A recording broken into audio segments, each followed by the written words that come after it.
Lesson 54, organization of political parties. Before we get to that, I want to wrap up the two-party system, the characteristics, and stress the point that most democracies are not two-party systems like the United States, but are multi-party systems. This is when more than two political parties actually win seats in the governing body. This is most common. This leads to what we call coalition governments, because no single party has enough votes to control the government. So parties have to come together and form coalitions in order to govern.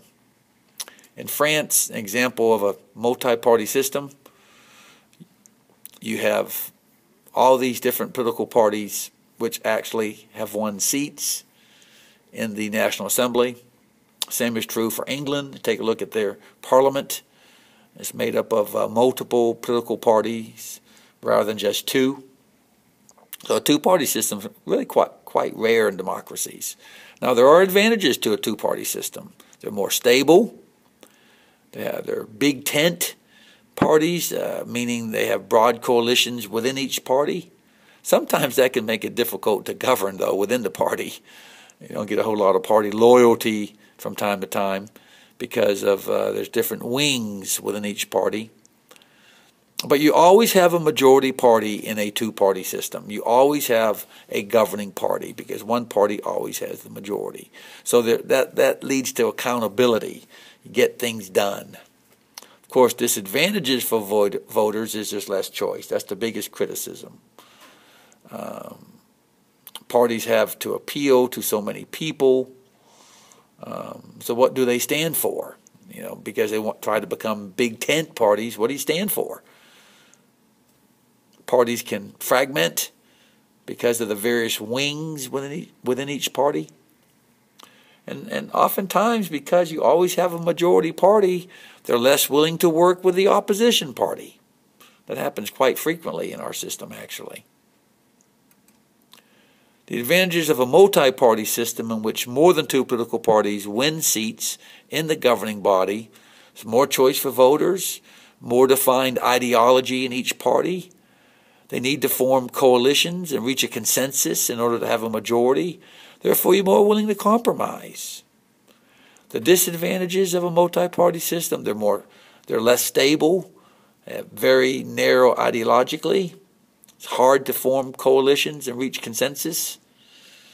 And a coalition government can fall apart and fragment.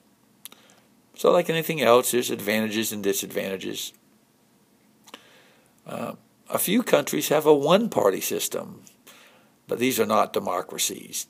The government and the party are the same thing.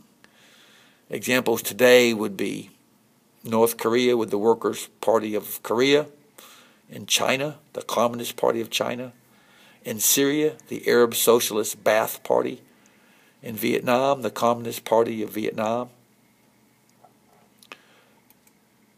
These are not democratic systems. There are no rival candidates in elections. Other parties are outlawed. So they have elections, but you only can be a member of that political party in order to run. So there's no rival political parties in one-party systems. Okay, that ends that PowerPoint on ideology and third parties. Let's take a look at how political parties are organized. At the national level, you have the national committees, the DNC and the RNC. These are the principal organizations that govern the Republican and Democratic parties on a day-to-day basis. They're run by the National Party chairperson, and they're made up of representatives from each state. The current RNC chair is Ronna Romney McDaniel, sister of Mitt Romney. My understanding was President Trump wanted Ms. McDaniel to drop her middle name there, just be called Ronna McDaniel, and I think she's actually done that. Tom Perez is the current DNC chairperson for the Democrats. The national committees provide national leadership for both Republican and Democratic parties. They're responsible for promoting their party platforms, as well as coordinating their fundraising and election strategy. Now, what's the party platform? This is a list of the principles and policy positions which a political party supports in order to appeal to the general public. The platform is often a list of support of or opposition to controversial topics. Each of these individual topics are called planks. Candidates are supposed to run for office on their party's platform. If they win an election, they're supposed to enact part of their party's platform as part of public policy once they enter office. And you can very easily check out the platforms from each of the parties. And again, it's going to be a listing of planks, particular issues, and where the party stands on those issues. For example, the Republicans will have a plank on taxes, a plank on health care, a plank on their position on abortion, a plank on foreign policy. You just write down the list, and they'll have a position on it, and Democrats will have the same. Now, the national committees raise funds for the presidential elections and organize their national convention every 4 years. The national convention, that's where they actually write the platform, and they officially nominate their candidates for president and vice president at their convention every 4 years. And they're held on presidential election years. So in 2016, the Republicans had their national convention, and the Democrats had their national convention because it was a presidential election year. Delegates attend these conventions, and they represent each state. There are two types of delegates. There are pledged delegates. These are delegates who are chosen through their party's primary elections or in caucuses. And superdelegates, these are unpledged delegates. These are party leaders and elected representatives who attend their party national conventions. Okay, back in 2016, you may remember the Republican National Convention was held in Cleveland during the week of July 18th to 21st. You had a total number of delegates of 2,472. And to become the nominee of the Republican Party, you needed to win a majority of those delegates, 1,237. At the Republican National Convention, each day is a week long. Basically, it's a Monday through Thursday convention. And each day had its theme. Monday was Make America Safe Again. Tuesday was Make America Work Again. Wednesday was Make America First Again. And Thursday, Make America One Again. Abe Lincoln attended the Republican National Convention in Cleveland. And there's a Trump supporter. Make America Great Again. Trump. And these are some scenes from the Republican National Convention. There's President Trump and his wife Melania. Won the nomination of his party. Some speakers at the convention. David Clark from Milwaukee. Very controversial sheriff. Supporter of President Trump. Ivanka spoke. President Trump spoke. President Trump and his family, his children, Ivanka and her husband, Jared Kushner. Trump and Pence, Making America Great Again. This was the Republican National Convention in Cleveland last July.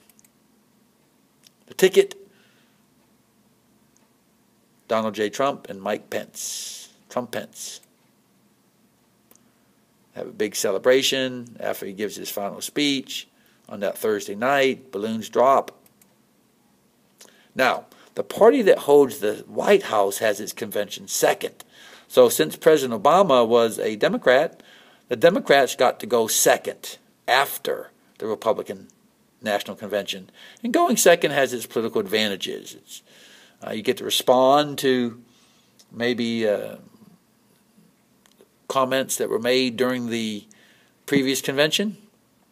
Plus, it's latest in the voters' minds, the short attention span of our electorate.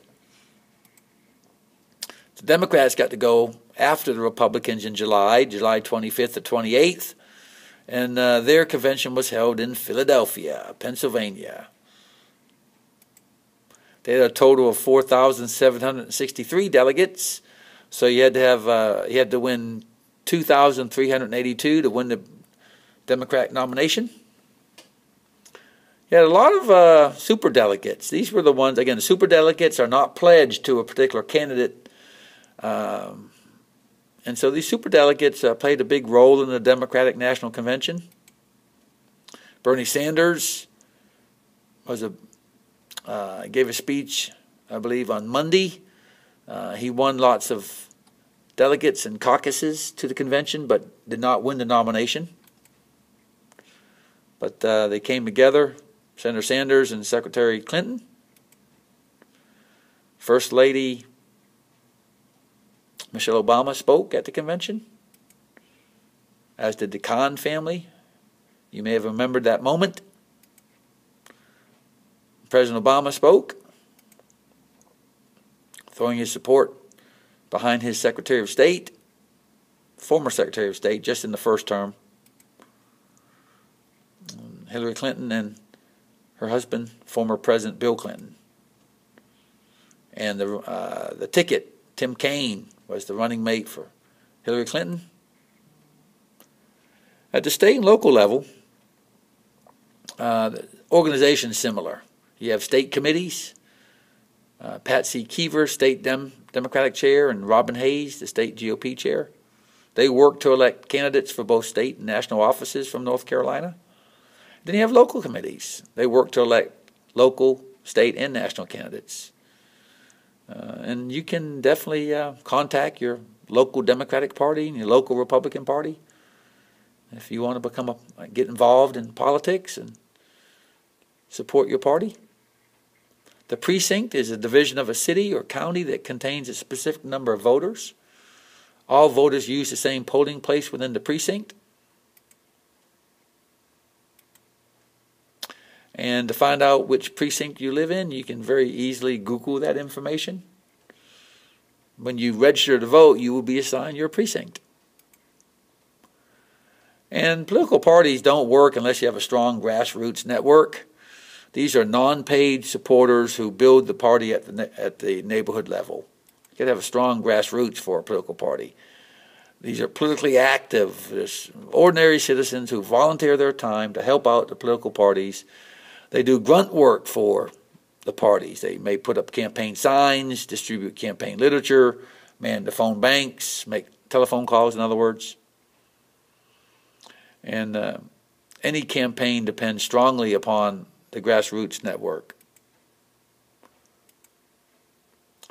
Host meetings at your houses, put up posters, register potential voters, that's important. Canvass the neighborhood, go door to door, contact potential voters, set up information tables, canvassing, going door to door to make sure all voters have been contacted.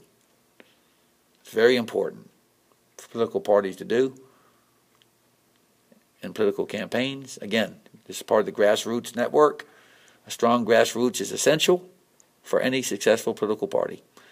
And we'll conclude lesson 54 here.